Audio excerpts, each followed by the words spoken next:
Candidates, your first question. This election is happening because of the passing of one of the most influential senators in South Carolina history, Lindsey Graham. And during his more than 30 years of public service, Lindsey Graham championed foreign policy. He shaped spending for national defense, and he pushed tax cuts. But you are not Lindsey Graham. Mr. Fry, what is the biggest policy difference between you and Lindsey Graham? You have 60 seconds. Senator Graham was an outsized force in South Carolina politics. He served with distinction. I've worked with him on a number of things, including legislation, including resources back to the state of South Carolina. We talk about public safety. These are things I think that were a hallmark of who he was. So there was a lot that we worked on together, and he was, I think, for all of us in service, that was who he was. One area of distinction, though, is that foreign policy is important. It is an important issue as the United States leads the world in a lot of ways. But for me, I think it's really important to focus back home, to focus on your family. I understand the pinch that you feel at the gas pump. I understand how unattainable getting a house may seem, because I've lived that. And so for me, I think domestic policy is really where I want to have a stamp. Energy production, making gas more affordable, your home's heating and cooling less costly. That's my focus. Mr. Norman, what is the biggest policy difference between you and Lindsey Graham? You have 60 seconds. First of all, I went to Germany with Lindsey back in 2020, and foreign policy was that's what he focused on. I think the difference that I will bring is the fact foreign policy is important, but we've got America to look after. The debt that we have in this country is not sustainable. We can't have endless wars. I don't think the American people want it, and it's borrowed money that we don't have. So I would look at everything from where we spend our money. Any aid needs to be looked at as far as where it goes. I'm a budget hawk. I will look at the numbers very closely before we expend it. And we've got to have offsets for any spending that we do.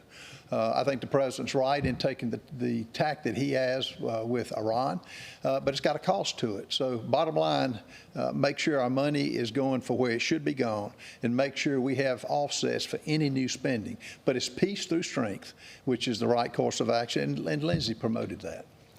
Mr. Lynch, it is your opportunity to tell us your biggest policy difference between you and Lindsey Graham. You have 60 seconds. Yes, thank you, Carolyn.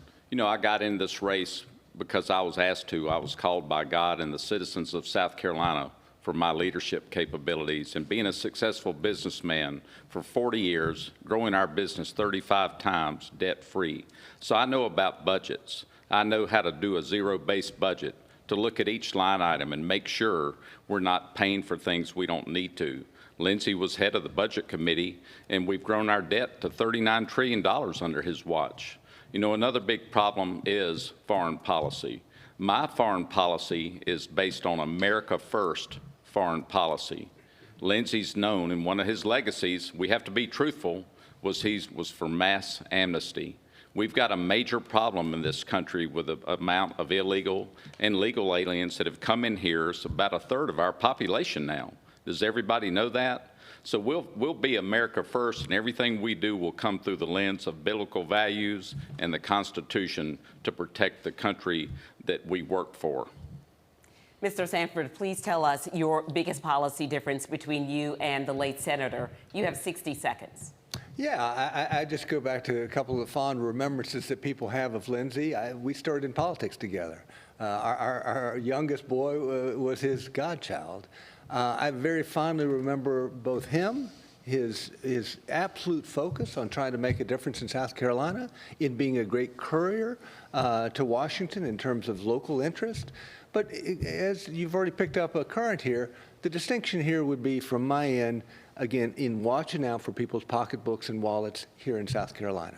That has been lost in D.C. And I think the real big distinction that we have to talk about is that while we all may be credentialed conservatives, I have a record of results during those 8 years as governor and during my time in Congress. For instance, during the time in the governorship, we held the line on government spending as no governor has before or since during those 8 years.